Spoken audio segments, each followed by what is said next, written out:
"You're not half the woman your sister is," my mom said at dinner. I pushed my chair back and said, "Then she can start paying your rent." Dad turned pale. "Rent? What rent?" The words hung in the air long after they left my mouth. The room seemed to freeze. I could feel the weight of them, like the air had thickened, pressing down on me and everyone around the table. My mother blinked, staring at me with a mixture of disbelief and something darker, but I couldn't back down. I had said it, and now there was no taking it back. I knew my family always saw me as the quiet one, the steady one, the one who did everything right, but never got the praise. My older sister Vivian, everyone's golden child, was the one who always stole the spotlight. She had always been the loud one, the confident one. I spent years quietly in her shadow, trying not to make waves. And for a long time, I believed that silence would keep the peace. But that night, everything changed. It wasn't the first time my mother had compared me to Vivian. It wasn't even the first time she'd made me feel like I was living in someone else's story. For years, I watched as Vivian's successes piled up, her latest promotion, the house she bought, the trips she took. My achievements, on the other hand, stayed buried in the background, overshadowed by the attention given to my sister. I was the daughter who kept quiet, who worked hard, who never asked for help. And I was okay with that. Or at least I tried to be. But tonight, at that dinner, it was different. My mother's words cut through the surface, exposing something I had buried deep. She was so sure of herself, so certain that Vivian was the one who mattered, the one who deserved all the attention. And that was when I snapped. The table fell silent after my comment. My dad, who had been the calm one, looked like he was about to choke. He stared at me, confusion painted across his face, as if the concept of me challenging the family dynamic was too much to handle. I couldn't help but feel a sense of satisfaction at the moment of shock that ran through them. For once, I wasn't invisible. But the satisfaction didn't last long. My father, ever the peacemaker, quickly tried to downplay the situation. "We didn't mean it like that," he said, his voice strained. But his attempt to smooth things over only made it worse. It wasn't just the comparison that hurt. It was the years of sacrifices I had made, the things I had done for the family, without ever getting a word of acknowledgement. I had been the one paying the mortgage for the last 3 years, quietly, without telling anyone. It wasn't something I wanted praise for. I did it because I knew my parents couldn't afford it. But they didn't know. They didn't even know how much it had cost me, how much I had given up. That was the real secret. And in that moment, I felt like everything I had kept hidden, all the things I had swallowed down to keep the peace, came rushing out. I had spent so long living in their shadow, making myself small so they could shine, and it was enough. I wasn't going to do it anymore. For the first time in my life, I let my anger rise. I let the words spill out, and the truth followed them. "I've been paying your rent for the past 3 years," I said, my voice calm, but my heart pounding in my chest. My father's face drained of color. He stammered, "What do you mean, rent?" The words hung in the air, thick and heavy, as the truth I had carried in silence for so long hit them. They couldn't ignore it. They couldn't rewrite it or hide it. And for the first time in my life, I felt the weight of their gaze. Not because I was invisible, but because they could no longer pretend I wasn't there. The tension in the room was suffocating. And I knew that nothing would be the same after that night. The silence in the room, after my words, felt like it stretched on forever. My dad's face was ghostly pale, and my mother's eyes were wide, her mouth hanging open, like she couldn't believe what I'd just said. The usual noise of family dinners, the clinking of silverware, and the soft hum of conversation had vanished. It felt like time had stopped. And all I could hear was the pounding of my own heart, thudding in my ears. I sat there, trying to steady my breath, knowing that everything had just changed. This was it, the moment I had avoided for so long, the moment when my family would finally see me, really see me. But even as the words left my mouth, a part of me regretted them. I had always been the quiet one, the one who stayed out of the way, who never caused trouble. I had never wanted to hurt anyone, especially not my parents. But this was different. I couldn't keep hiding anymore. My father, still frozen, finally spoke. "What rent? What are you talking about?" His voice cracked slightly, the confusion clear. I could see the way his brain was scrambling to process what I had just revealed. I didn't flinch. I couldn't. "The mortgage payments," I said, my voice steady. "I've been paying them for 3 years, every month. I've been covering it, while you both kept pretending that Vivian was the one who saved the house." The truth hit harder than I had expected. My dad's eyes flickered between my mother and me, his face draining of color. His usual calm demeanor was completely gone, replaced with panic. My mother, who always knew how to keep things smooth, looked at me with a mixture of disbelief and frustration. She opened her mouth to say something, but the words didn't come. It was almost surreal to see them so off balance. For once, the power had shifted. The weight I had carried for so long, silently bearing the burden of our family's finances, without ever being recognized for it, was now in the open. And the look on their faces told me that this was something they never expected. "Why didn't you tell us?" my mother finally asked, her voice tight. "We never asked you to do this, Nora." Her words stung. They always said they didn't want me to worry, that they didn't want to burden me. But I had carried the burden anyway. Every month, I'd sent the money, making sacrifices I never shared with anyone. I never complained, I just did it. Because I didn't know how to say no, and I didn't know how to ask for help. All I knew was that if I didn't step in, the house would be lost. I swallowed hard, the truth now a lump in my throat. "You didn't have to ask me. I just did it. Because you didn't notice. You never noticed." The silence between us deepened, heavier than before. My father's face was now a mix of guilt and something else. Something I couldn't quite place. Maybe fear. Fear that I was no longer the silent daughter who never caused trouble. Fear that the life they'd built around their own narrative was crumbling. Vivian, who had been so quiet up until that point, finally spoke, her voice defensive. "Nora, maybe you're misunderstanding. Mom didn't mean it like that." She looked at my mother, who, to her credit, just shook her head. There was no way to take back what had been said. The damage was already done. I could feel my body vibrating with anger.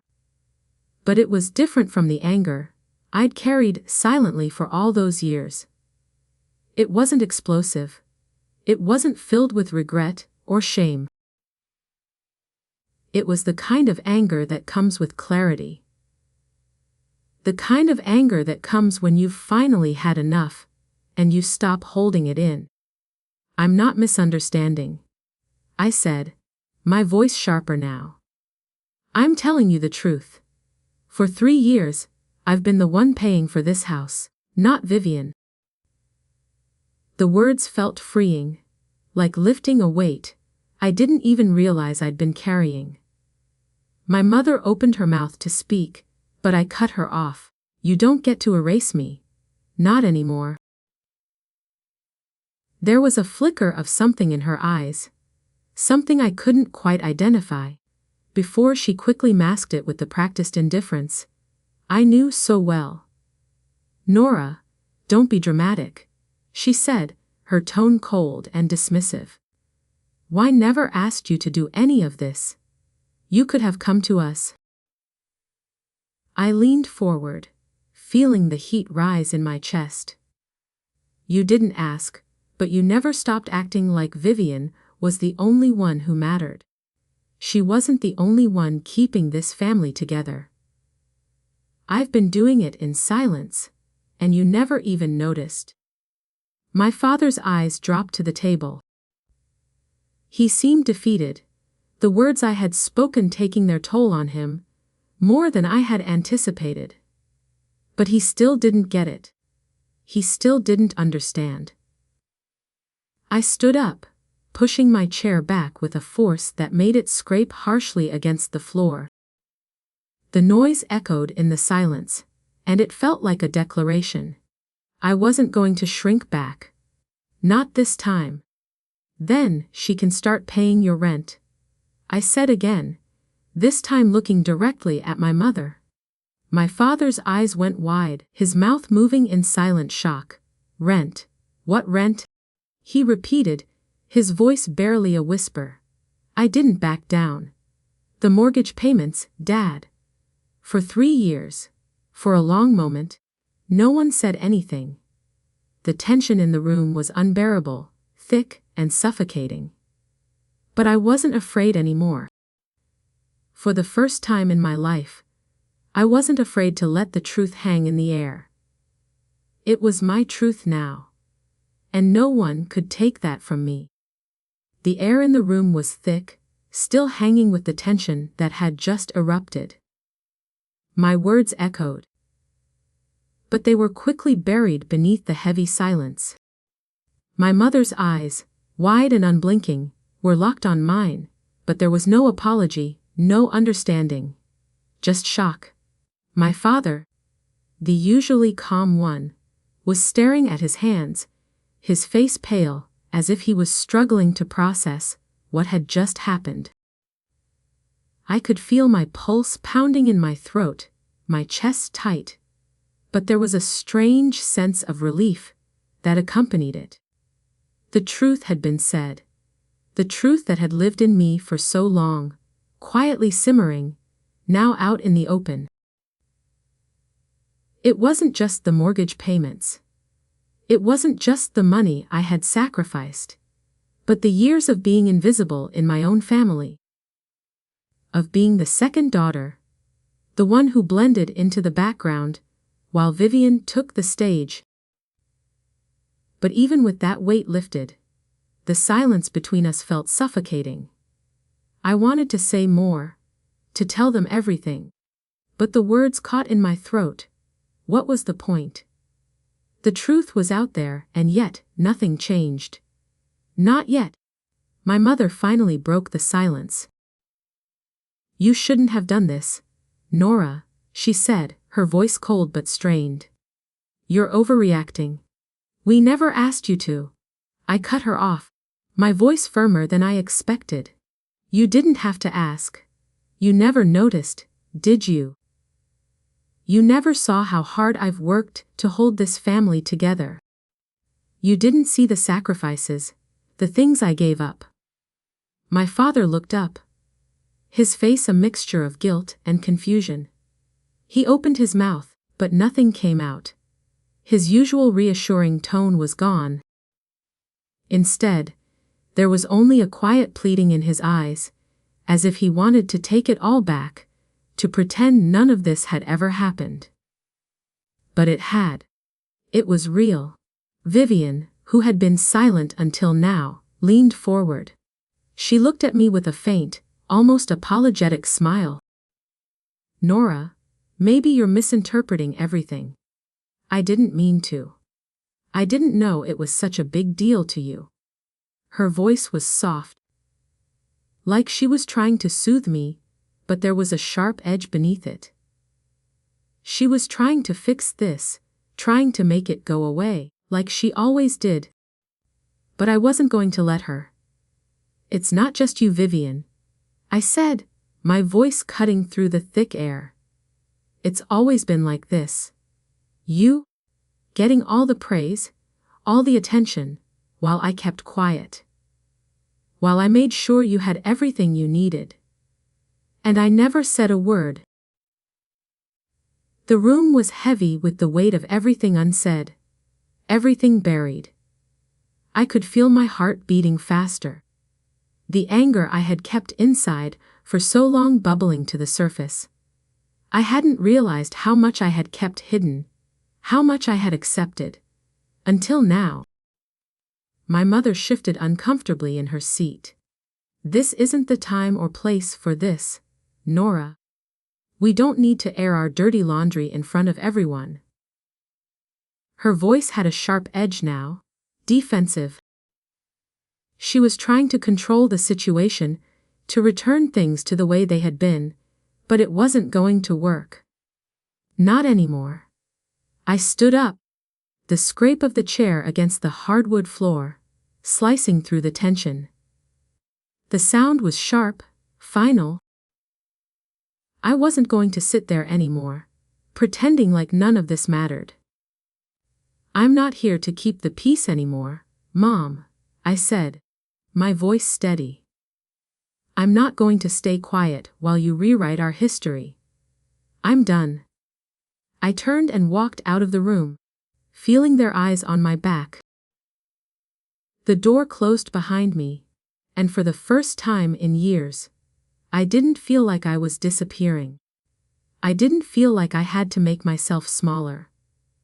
Outside, the cool evening air wrapped around me, like a welcome embrace. I stood there for a moment, breathing deeply, trying to steady myself. The relief was strange, almost surreal, like I had finally stepped out of a shadow I hadn't even realized I had been in. But the silence in my apartment that night was louder than it had ever been before. The truth was out. But even now, as I sat alone, I could still feel the weight of it. What did it mean, really? For years, I had been living in a story that wasn't mine. How could I just walk away from everything I had known? The next morning, I went to work, slipping back into my routine like nothing had changed. But everything had changed. I couldn't stop thinking about the look on my parents' faces, the look of confusion, of denial. I knew that they would try to sweep this all under the rug, like they always did. But this time, I wasn't going to let them. I felt like a different person, but I wasn't sure yet who that person was. Would they see me now? Or would they continue to treat me like the quiet one, the one who kept everything to herself? I wasn't sure I could go back to that. Later that evening, I received a message from Sarah, my old friend. She was the one person who always understood, who always saw through the walls I built around myself. I'm sorry, Nora. I heard what happened. Are you okay? Her message was simple, but it meant everything. I stared at the screen for a long time before I typed back.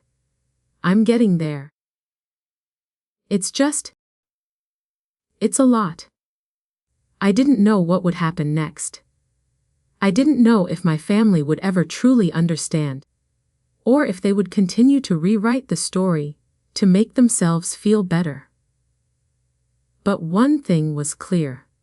I wasn't going to be quiet anymore, and that was a start. The days that followed the dinner felt like a blur. I went through the motions of work, sleep, and silence. The weight of what I had said still hanging in the air. The apartment, which had always felt like a small refuge, now seemed vast and empty. I couldn't stop thinking about the look on my parents' faces, the way they tried to deny the truth. I'd expected them to be upset, but the sheer weight of their reactions took me off guard. My mother, the one who always held everything together, had seemed so small in that moment. I had seen the panic in her eyes, the fear that came from not knowing how to fix it. And my father. He had looked at me like he didn't recognize me anymore. The father I had known, the one who always smiled and tried to make peace, was gone. In his place was a man unsure of how to respond to the truth. I wasn't sure how to feel about it.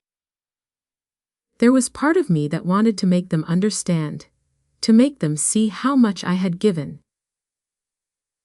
But there was also a part of me that didn't care. I had spoken my truth, and I wasn't going to take it back, no matter how uncomfortable it made them. One evening, a few days after the dinner, I was sitting at my kitchen table, scrolling through old photos on my phone. The images of family vacations, birthday dinners, all the moments where I had quietly stood in the background, supporting, but never seen. It hurt to look at them, but I couldn't stop. The phone buzzed in my hand, breaking the silence. It was a text from Sarah. "Are you okay?" It read. I stared at the message for a moment, my fingers hovering over the screen. I had been avoiding talking to anyone about what happened. I didn't want to burden anyone else with my family's drama. But Sarah had always been there, always understood me in ways that no one else did. I took a deep breath and typed back, "I'm getting there. It's just hard, you know." I never realized how much I had been holding in until I let it all out. The message was simple, but it felt like a lifeline. I didn't know what I expected from Sarah, but when her response came, it felt like the first step towards something different. "You deserve to be seen, Nora. Don't ever forget that." Her words lingered in my mind, long after I put the phone down. I knew she was right, but it was hard to believe it, after years of living in the shadow of my sister, Vivian. She was always the one who got the praise, the one who made everything look easy. It was hard to imagine that anyone could see me, really see me, after all this time of being invisible. But something had shifted. I felt it in the way I walked through my days now. There was a small, growing fire inside me, a spark of something I hadn't felt in a long time. It wasn't anger anymore. It was clarity. I was tired of being silent. Tired of being the one who kept the peace at the cost of my own happiness. The next morning, I woke up early. The soft light of the sun filtering through my window, casting a warm glow over the apartment. I stood in front of the mirror, taking a long look at myself. For the first time in years, I didn't feel like the person who had been hiding in the shadows. I felt like I was standing in the light, ready to face whatever came next. I got dressed, grabbed my keys, and left the apartment.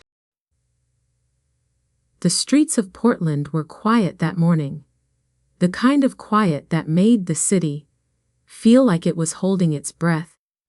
I walked along the river, letting the cool morning air fill my lungs. It felt like freedom, even if it was just for a moment. It was the small moments like this. Moments where I wasn't thinking about what my family thought of me, or what they expected of me. That helped me realize something important. I had been living my life for them. But I didn't need to anymore. I wasn't going to wait around for their approval, or for their version of the truth. I was going to live for myself, even if it meant stepping away from everything I had known. The phone buzzed again. This time, it was my mom. "Are you coming over for dinner on Friday?" I stared at the message for a long time, my finger hovering over the screen. The old reflexes kicked in, the urge to say yes, to go along with the family routine. But I stopped myself. The truth was out. There was no going back to the way things were. I typed back, "I'm not sure yet. I need some time." I set the phone down, my heart racing. I didn't know what I was going to do. But I knew one thing for sure. I wasn't going to keep pretending anymore. As I walked along the river, the city felt different. Maybe it was me who had changed. Or maybe the world around me had always been this big, waiting for me to step into it. Either way, for the first time in years, I felt like I was finally on the right path. The days after I sent the message were quiet, almost too quiet. The phone sat on my desk, unmoving, and I kept waiting for something, anything, to break the stillness. I thought my parents might call, or my sister might text, but the silence stretched out longer than I expected. It wasn't until the weekend that I received a message from Mrs. Jensen, my childhood neighbor, that everything came rushing back. She sent a photo, a simple image of the front of my childhood home, but it made my stomach drop. A banner stretched across the porch, bright and bold, with the words, "Congratulations, Vivian, for preserving the family home." I stared at the photo, feeling the heat rise in my chest. For a moment, I was paralyzed. The words on the banner were wrong, so utterly wrong. It wasn't Vivian who had kept the house afloat. It wasn't her who had paid the mortgage for the past 3 years. It was me. But in that photo, and in the eyes of my parents, it was Vivian's name that was celebrated. I sat at the table, staring at the screen, feeling the weight of everything that had been hidden, everything I had quietly shouldered, come crashing down. This wasn't just about money. This was about the years I had spent feeling invisible, the sacrifices I had made that no one had ever acknowledged. It was about the fact that my parents, my own flesh and blood, had allowed me to carry the weight of their lives while they focused on Vivian's perfect, shining world. I felt the anger rise in me, but it wasn't the kind of anger that burned hot and fast. It was a cold, steady fury, a clarity I hadn't felt before.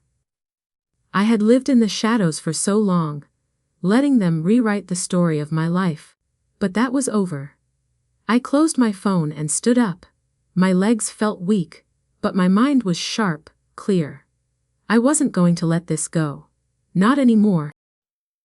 I reached out to Sarah, knowing I needed someone to help me process what was happening.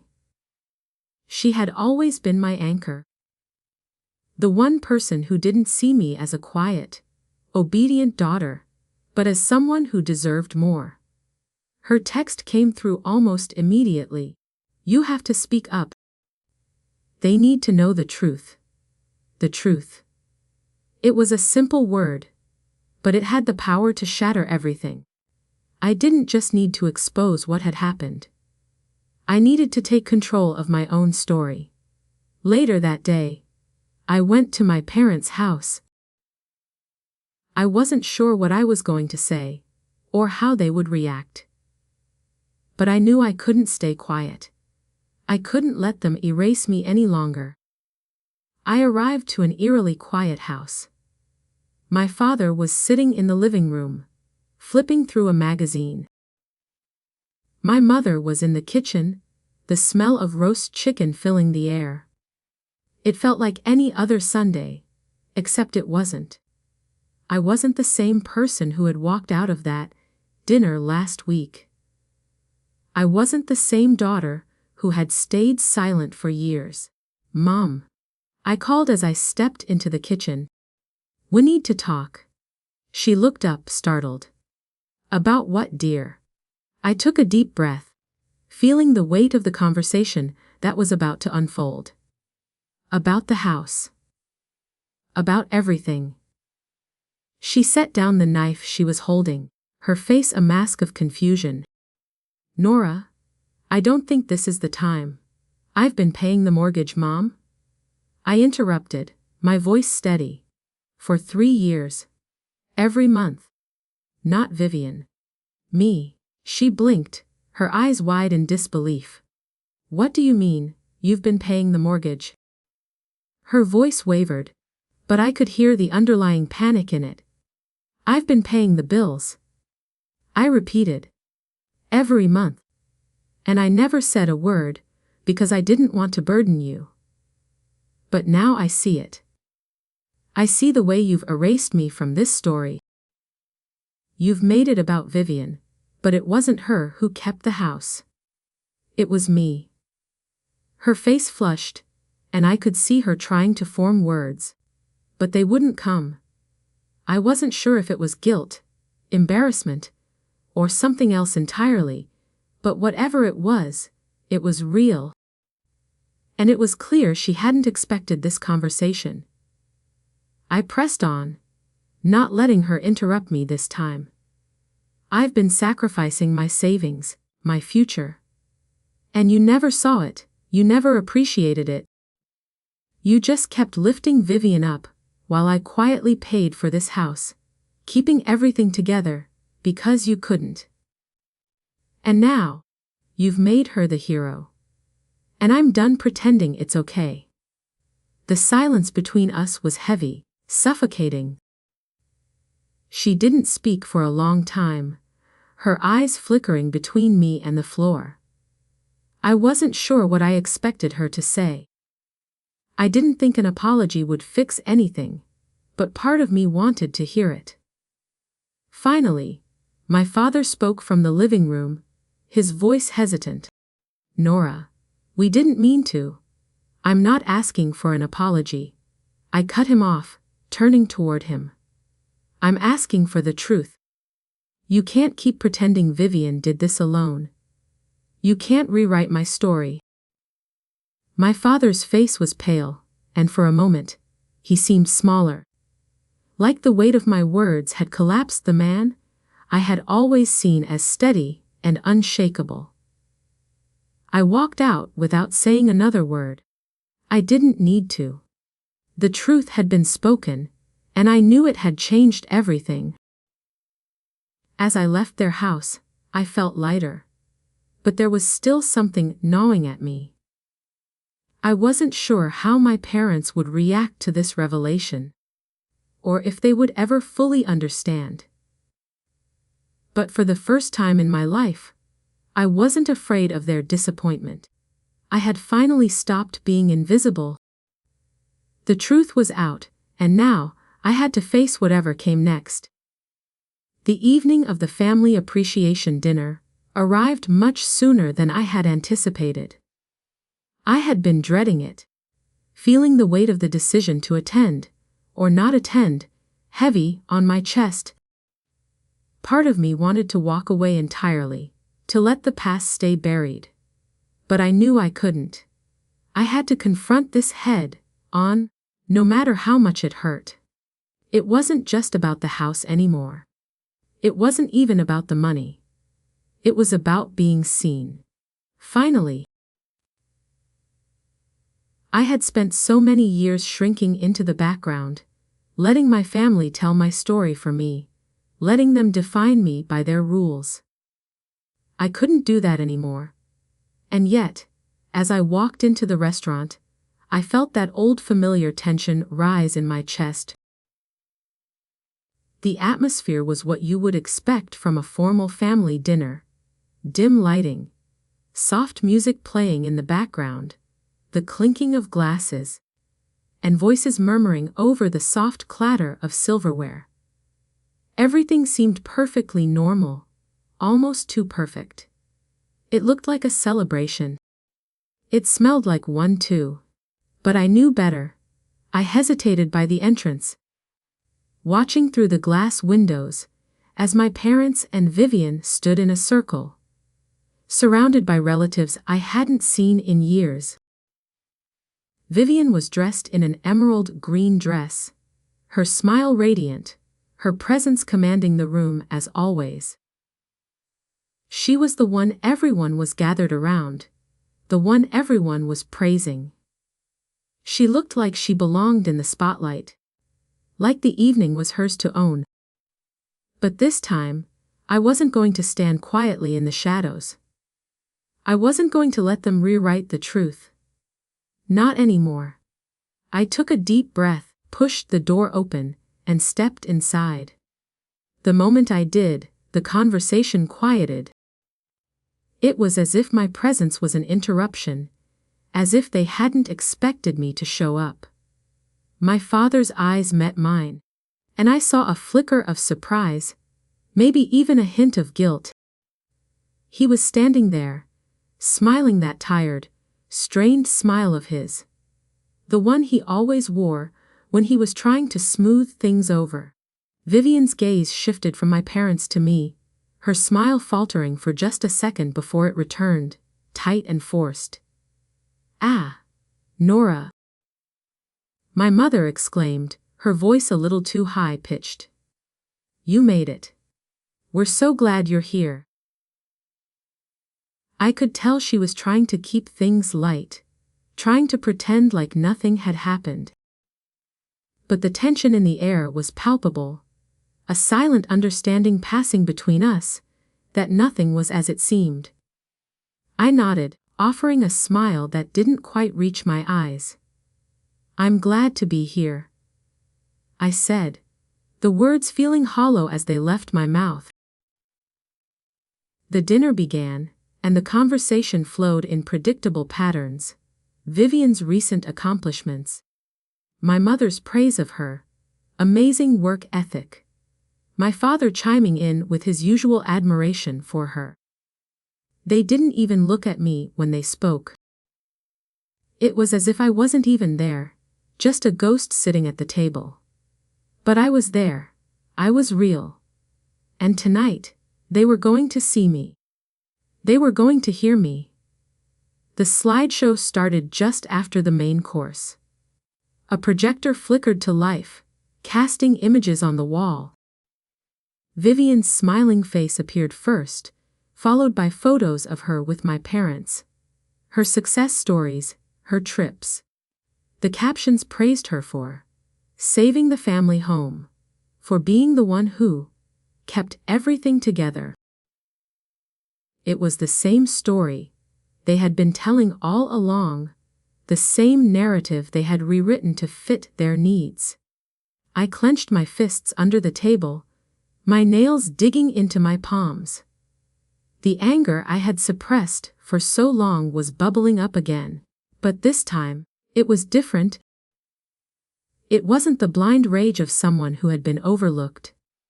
It was a quiet, steady fury, the kind that came from knowing the truth and refusing to let anyone erase it. As the slideshow continued, showing more pictures of Vivian with my parents, I stood up. The sound of my chair scraping against the floor was sharp in the silence that had descended over the room. All eyes turned to me. I didn't wait for anyone to speak. I wasn't interested in their apologies or explanations anymore. "If the truth makes anyone uncomfortable tonight," I said, my voice calm but firm, "that's not my problem." The room went dead silent, and for a moment, no one moved.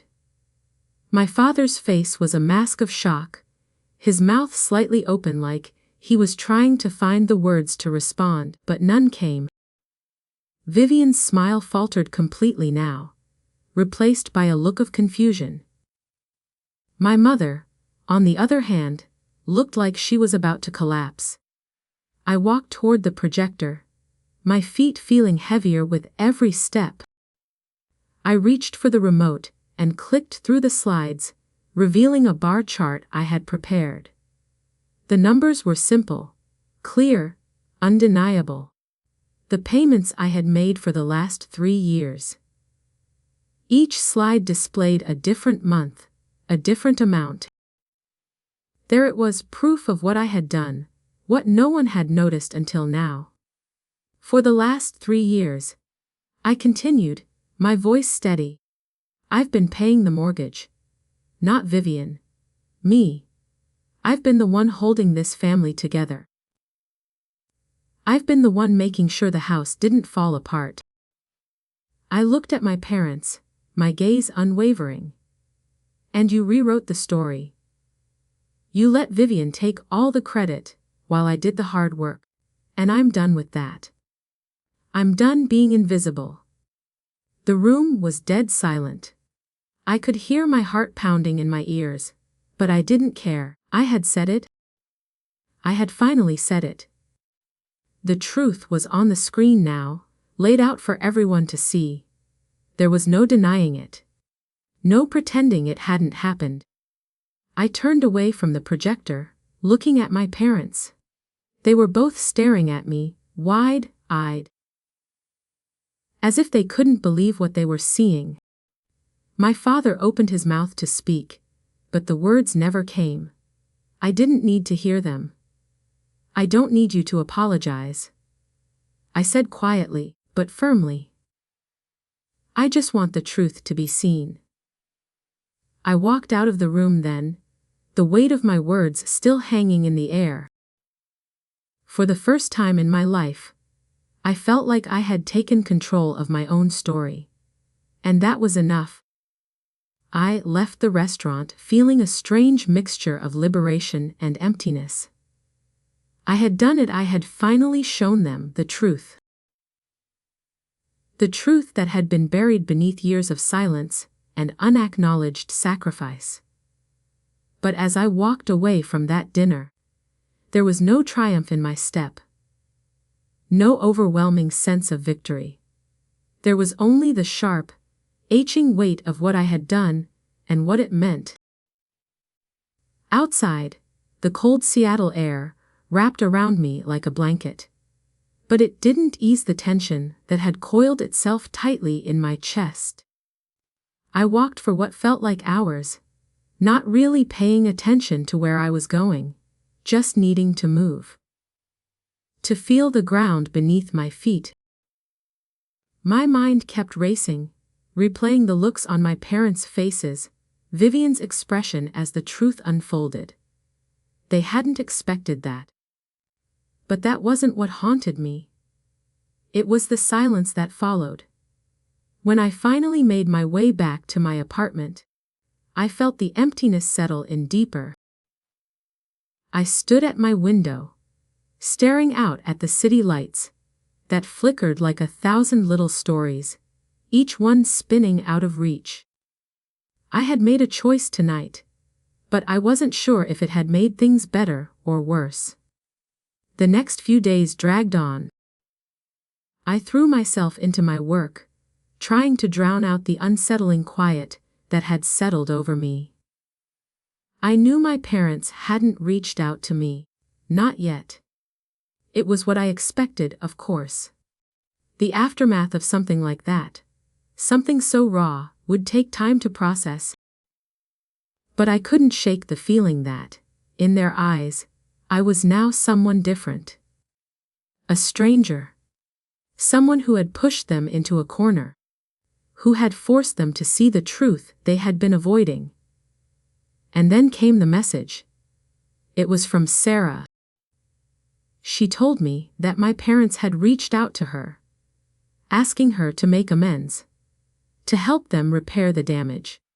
They want to fix things. Sarah said in the message. They want to apologize, Nora. I stared at the screen, the words burning into my brain. I didn't know how to feel. Apologize for what, exactly? For the years of invisibility. For erasing me from the narrative they had created. I didn't know what kind of apology would make it right. I wasn't even sure I wanted it anymore. The truth was out. I had said what I needed to say. But I wasn't sure if that meant we could ever go back to the way things were. My family, the people I had spent so many years trying to please, were suddenly strangers to me. I didn't know who they were anymore. The phone buzzed in my hand again. Another message from Sarah. They're planning to come to your apartment. They want to talk, Nora. They want to fix this. I read the words over and over.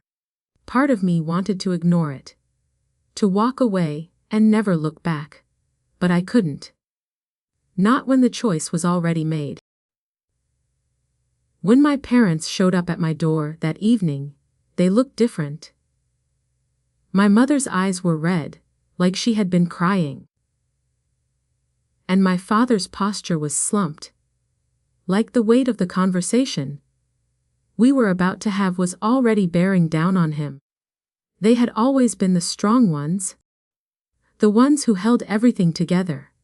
But now, standing in front of me, they were small, fragile even. Nora, my father began. His voice hesitant, we're sorry. We never should have let things go this far. His words hit me like a wave, washing over me. But they didn't land where I expected. I had spent so many years waiting for this moment, waiting for them to acknowledge my sacrifices. But now that it was here, I wasn't sure what I felt. We didn't mean to erase you, Nora, my mother said, her voice trembling. We were just so focused on Vivian, on her accomplishments, that we never saw what you were doing. We were wrong. Her apology was soft, almost too soft, like she was afraid I would shut her out. And maybe I would. Maybe I should. But something in the way she looked at me, her eyes so vulnerable, so full of regret, stopped me from walking away. I didn't know what I was supposed to say. For so long, I had wanted this, wanted them to see me, to understand what I had done for them. But now that it was happening, I wasn't sure it would ever be enough. I've been carrying this family for years, I said, my voice steadier than I expected. And you didn't see me. You didn't see what I gave up to keep everything together. I didn't do it for the recognition, but I needed something. I needed to be seen, and I'm tired of pretending that everything's fine when it's not. My mother reached for my hand, her fingers trembling as they wrapped around mine. We see you now, Nora, she whispered. We do, and we're sorry. We should have told you sooner. We should have acknowledged you. Not just what you did, but who you are. I pulled my hand back, the gesture small but necessary. I've waited for years for that apology, I said, my voice cracking. But it doesn't change the fact that it's too late for some things.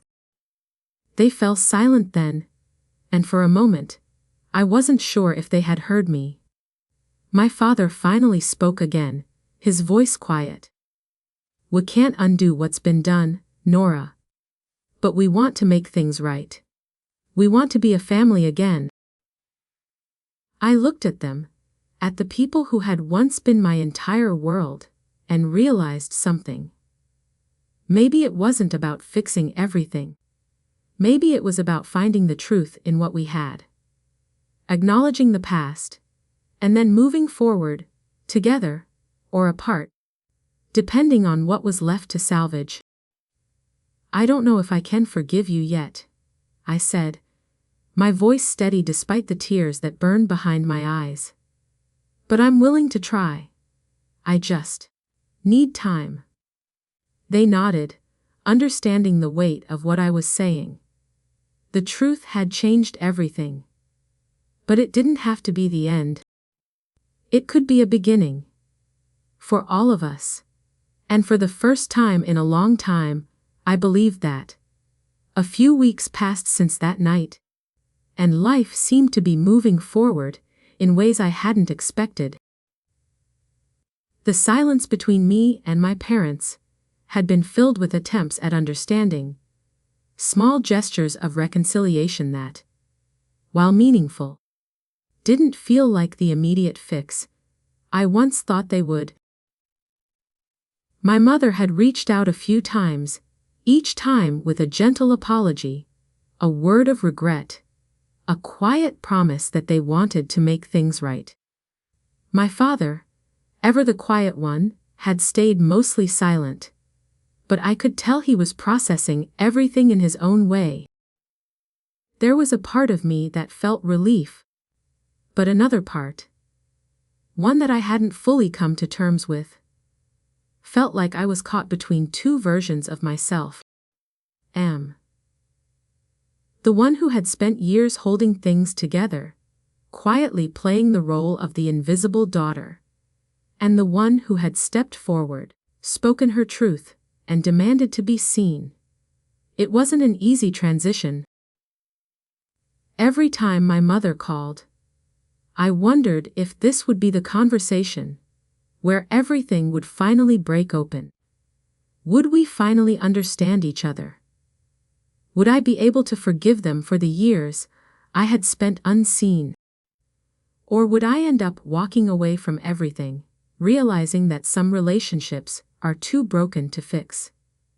But then, one afternoon, I found myself standing in my new apartment in Seattle, staring out at the skyline that I had come to love. It was quiet here, no family dinners, no expectations. Just me, and the city that felt like a fresh start.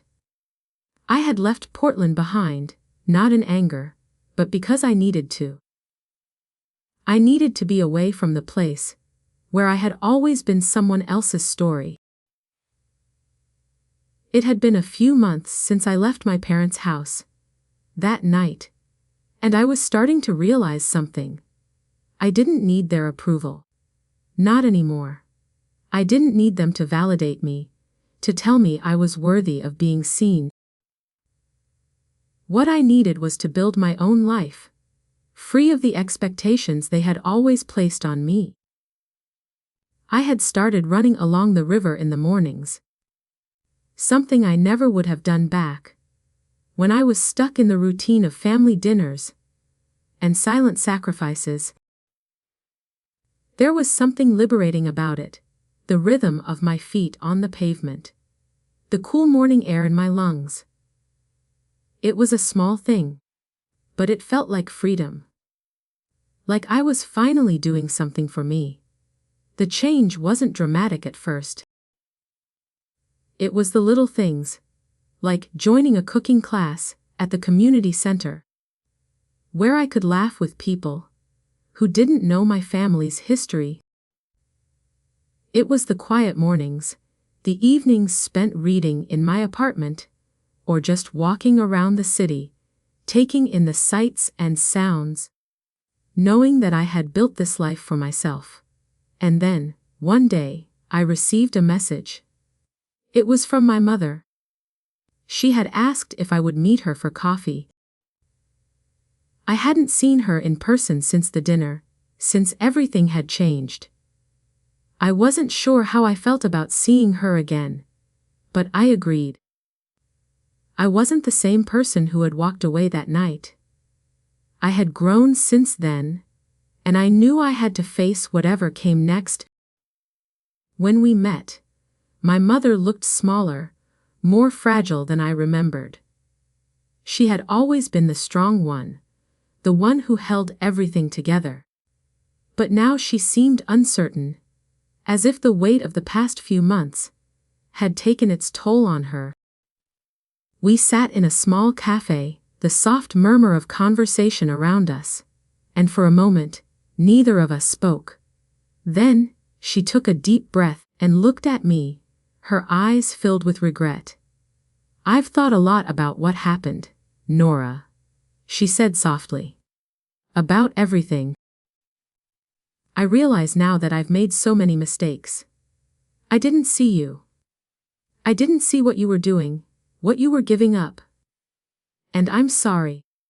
I should have appreciated you more. I should have been there for you, like I was for Vivian. I took a long sip of my coffee, letting her words sink in. For so long, I had wanted this moment, had dreamed of hearing these words. But now that they were here, I wasn't sure how to respond. What was enough? Was her apology enough to make everything right? Could I forgive her for all the years of silence? I don't know if I can forgive you yet, I said, my voice steady but soft, but I'm willing to try. I just need time. I need to figure out who I am, who I want to be, without all of this.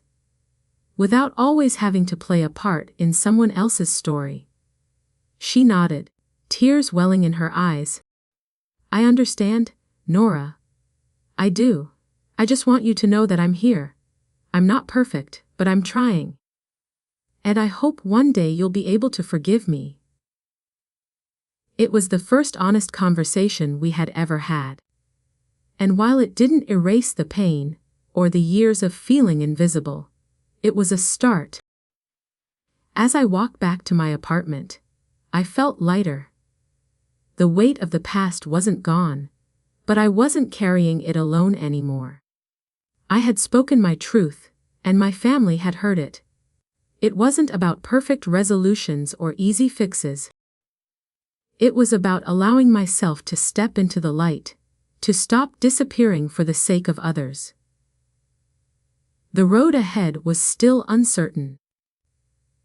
There would be moments of doubt, moments when I questioned whether I had made the right choice. But for the first time in a long time, I was starting to feel like I could walk forward, not in the shadow of my family's expectations, but in the light of my own truth. And that, I realized, was enough.